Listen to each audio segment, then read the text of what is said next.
Soy Luis Antonio Sobrado González, presidente del Tribunal Supremo de Elecciones y orgulloso autor del tercer fascículo de la serie Para Entender, una obra que se denomina El Tribunal Supremo de Elecciones y la Justicia Electoral, que he escrito y que está a disposición de cualquier interesado.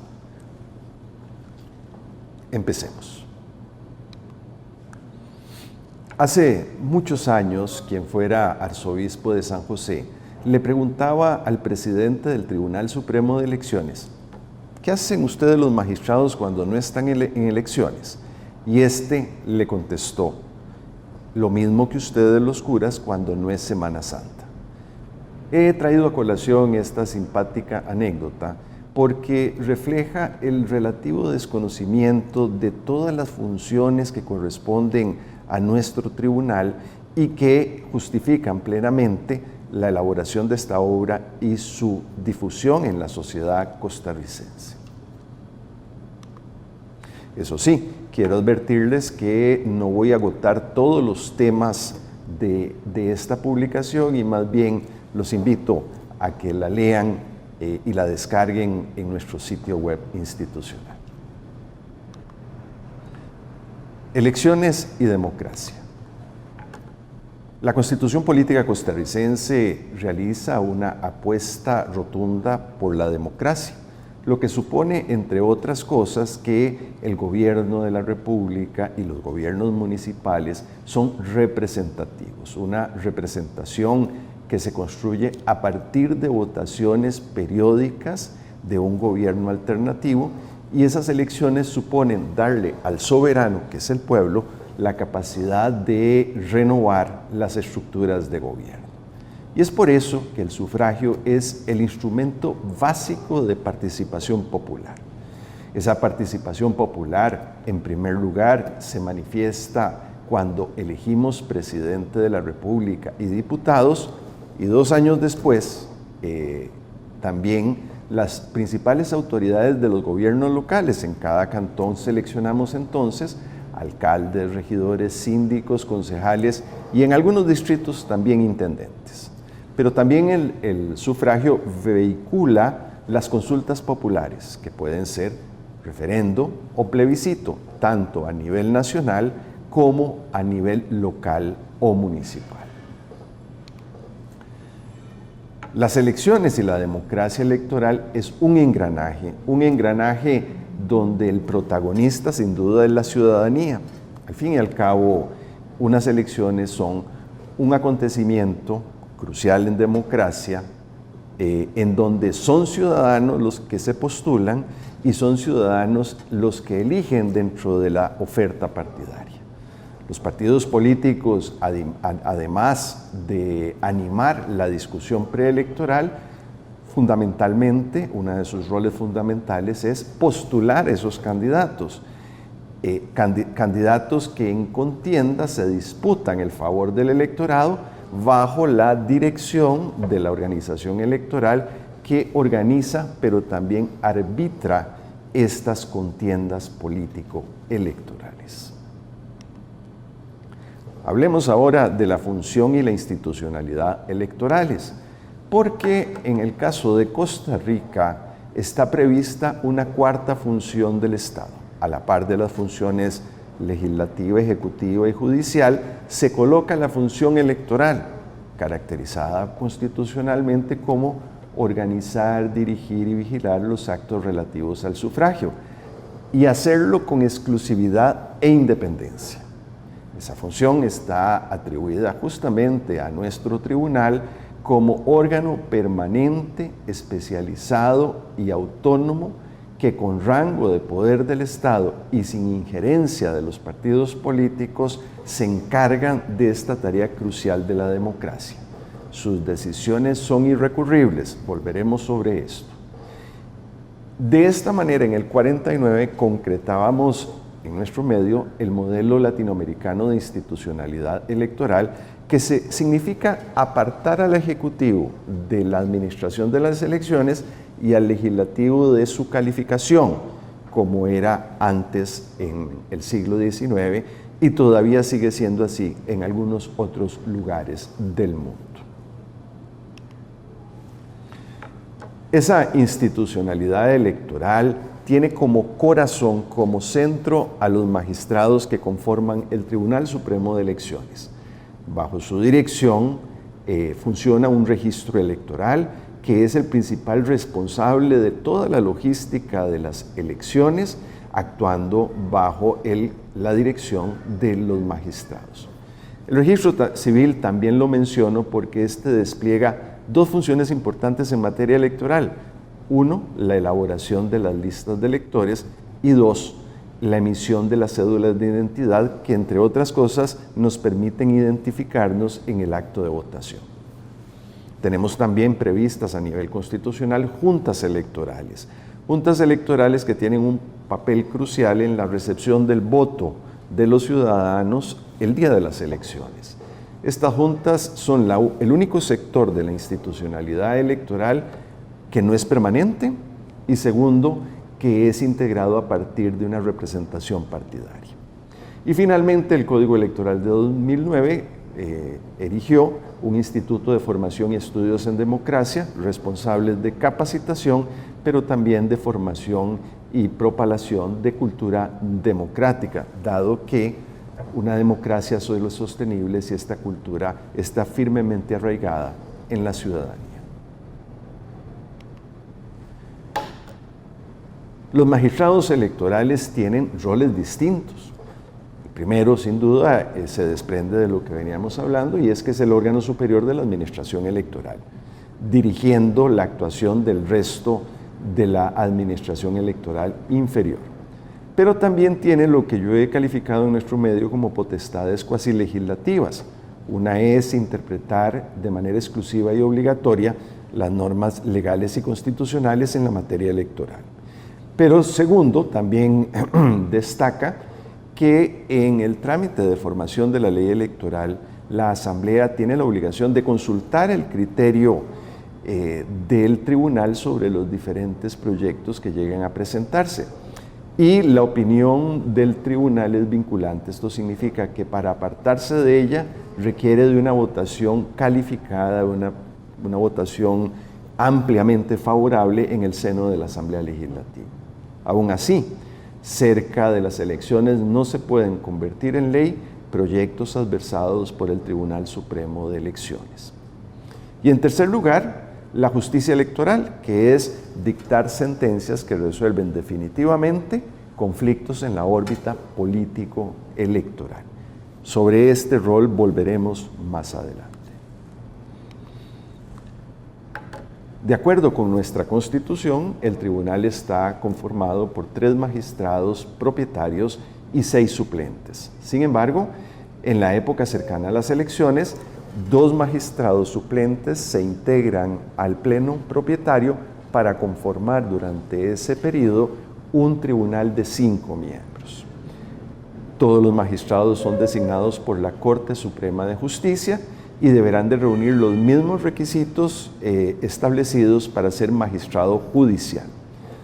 La designación tiene un sabio escalonamiento. Esto significa que cada 2 años se le vence el mandato a un magistrado propietario y a 2 suplentes para ir procurando una renovación periódica, madura,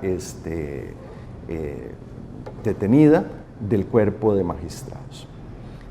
Magistrados electorales que gozan de las mismas inmunidades y privilegios que benefician a los miembros de los supremos poderes y que en su propio seno designan a un presidente y a un vicepresidente por periodos de 3 años. Sus sesiones en principio son privadas y para poder reunirse deben de estar presentes la mitad más 1 de los magistrados que lo integran. Hay excepciones, por ejemplo, para dictar sentencias se requiere la presencia de todos sus miembros y las decisiones se toman por mayoría de los magistrados presentes. Cuentan estos magistrados con las oficinas de apoyo que ha creado la ley y la reglamentación correspondiente para permitir el desarrollo de esta delicada función. La excepcional autonomía de la cual goza el Tribunal Supremo de Elecciones se garantiza de manera adicional con una serie de reglas. Por ejemplo, las decisiones electorales del tribunal no pueden ser cuestionadas ante ninguna autoridad judicial. Segundo, la Asamblea Legislativa no puede interpretar la ley electoral porque esto, como veíamos, es atribución exclusiva del tribunal. Y también mencionábamos que a este tribunal también hay que consultar su criterio durante la elaboración de las leyes electorales con las consecuencias que ya veíamos en caso de oposición de los magistrados. Finalmente, la Constitución adscribe el registro civil al Tribunal Supremo de Elecciones. Ya no es como en otros países un reparto del Poder Ejecutivo o una función de las municipalidades, y esto asegura un padrón electoral pulcro que responda a la realidad y que no sea manipulado con intencionalidad política. Otro aspecto a destacar es que durante las elecciones los magistrados tienen mando sobre la fuerza pública, de suerte que ésta tiene que acatar sus órdenes, sus directrices, sin necesidad de validación por parte de sus jerarcas políticos tradicionales u ordinarios. Y finalmente quería mencionar que lo que el tribunal proponga como recursos para financiar una elección no pueden ser disminuidos esos recursos por parte de las autoridades hacendarias, lo cual es una garantía contra un eventual estrangulamiento económico de parte del gobierno. Hablemos unos pocos minutos sobre la justicia electoral, que es el otro eje de la publicación. Ya adelantábamos que la justicia electoral es resolver con sentencias los conflictos que se susciten en la arena político-electoral. Es una faceta quizás la más desapercibida para la ciudadanía, y con este encargo constitucional se rompe el monopolio de las autoridades judiciales en el dictado de sentencias.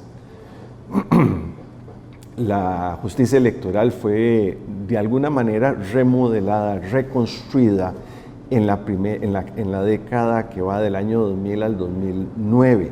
Primero a través de una serie de pronunciamientos del propio Tribunal Supremo de Elecciones, y finalmente con la consagración de estas innovaciones en el Código Electoral promulgado hacia finales de la década, en el año 2009. La justicia electoral la imparte el Tribunal Supremo de Elecciones, que se entiende entonces como una jurisdicción especializada, solo conoce de esta materia, y concentrada, es un único órgano encargado de ello. Sin embargo, cuando se trate de procesos sancionatorios, el tribunal se desdobla en una sección especializada, integrado por magistrados suplentes, quienes desarrollan los procesos y dictan sentencia para que sean los magistrados propietarios, en resguardo del debido proceso, quien puedan conocer de las apelaciones que interpongan las personas sancionadas. Una aclaración importante es que el control de constitucionalidad de la ley electoral sigue en manos de la Sala Constitucional. Sin embargo, la jurisprudencia electoral ha autorizado la posibilidad de que el juez electoral desaplique las normas internas de los partidos cuando sean contrarias a la Constitución política. Tenemos 4 familias de estos procesos jurisdiccionales. En primer lugar, el recurso de amparo electoral, que es una garantía eficaz contra toda amenaza o afectación de los derechos fundamentales político-electorales, que sin embargo no puede plantearse contra los actos de la administración electoral, porque estos son conocidos a través de otro medio, como veremos de seguido. Sin embargo, si lo que se cuestionan son las omisiones de la administración electoral, sí es posible tramitarlos mediante este recurso. El recurso de amparo electoral ha sido utilizado de manera muy intensiva a lo largo de los años para combatir cualquier arbitrariedad que se suscite a lo interior de los partidos políticos, siendo por ello una garantía de funcionamiento democrático de esas organizaciones en armonía con la Constitución política. La segunda familia se refiere al contencioso electoral en sentido estricto, que es una manera de asegurar el respeto a la ley. El respeto a la ley por medio de la demanda de nulidad, que nos permite atacar los resultados acreditados por las juntas receptoras de votos el día de la votación, o bien discutir la aptitud legal del electo. Por otro lado, también existe la apelación electoral como mecanismo de control de la legalidad de los actos de la administración electoral. Esta es la vía para discutir cualquier decisión de la administración electoral que de manera indebida afecte derechos o intereses de los actores de la política. En tercer lugar, tenemos la acción de nulidad, que también es un control de legalidad, pero referido a las actuaciones de los partidos políticos, a las actuaciones de esos partidos cuando designan candidatos, pero también cuando definen quiénes son sus autoridades internas. Y finalmente, tenemos los procesos sancionatorios, tanto el de beligerancia política como el de cancelación de credenciales. La beligerancia política se produce cuando un funcionario público participa en política estándole prohibido o utiliza su cargo para beneficiar o perjudicar a una agrupación política. También actuamos sancionatoriamente cuando sea procedente cancelarle la credencial a cualquier funcionario de elección popular por los supuestos establecidos tanto en la Constitución como en la ley. Sobre estos procesos jurisdiccionales falta mucho por contar, especialmente todo lo que se refiere a los detalles procesales, como quién puede interponer los procesos, cuáles son los requisitos que se deben de reunir y los plazos que rigen sobre el particular, cómo es los diferentes pasos procedimentales durante el desarrollo del proceso, las reglas de prueba, etcétera, etcétera, etcétera. Pero justamente tratándose de una información mucho más técnica y especializada, invito a todos los que quieran, a todos los interesados, a que visiten nuestra página web, la página web del Tribunal Supremo de Elecciones, donde podrán descargar este fascículo tercero, denominado el Tribunal Supremo de Elecciones y la Justicia Electoral, como también los demás fascículos que componen la serie Para Entender, una producción del Tribunal Supremo de Elecciones y su Instituto de Formación y Estudios en Democracia, de la cual nos sentimos muy orgullosos por esa capacidad de divulgación que tienen. Y eso es todo, así que les agradezco mucho la atención que me han prestado.